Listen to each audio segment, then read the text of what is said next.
Mokgwa wa ho lefa lekhetho, customs duties, ka sethala sa marangrang a RSL e-payments, o sebedisa eCocash kapa M-Pesa. Natefelwa ke ho lefa lekhetho, customs duties, ha bobebe ka sethala sa marangrang a RSL e-payments, o sebedisa eCocash kapa M-Pesa. O ka lefa ka ho latela methati ena. Mothati wa pele, etela www.rsl.org.ls. Penya e-services le e-payments. Kenya nomoro ya lekgetho le nomoro ya lekunutu, TIN and password, tseo di sebedisang ha o etsa kopo ya tax clearance. Mothati wa bobedi, kgetha mofuta wa lekgetho o lefellang, customs.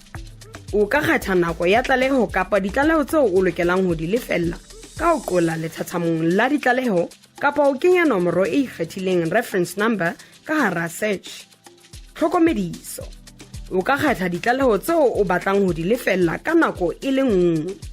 Penya ho check out le continue ho lefa. Mothati wa boraro, ho tla hlaha molaetsa o netefalletsang tefo kgahlanong le tlaleho. Ka morao netefatsa tlaleho kgahlanong le tefo, penya continue kapa penya cancel ho qala botjha ho tloha mothating wa bobedi. Mothati wa bone, kgetha mokgwa wa ho lefa ka ho penya mobile money, ebe o kgetha eCocash kapa M-Pesa. Kenya nomoro ya fono, ebe o penya pay now. Mothati wa bohlano, o ka netefatsa ka ho penya process ho tswela pele ka tefo kapa penya close ho tlala morao.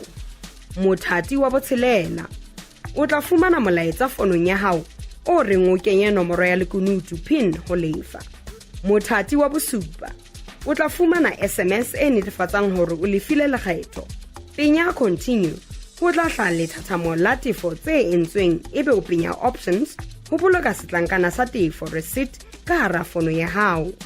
Bophelo bo bobebe ka tshebediso ya marangrang a e-payments.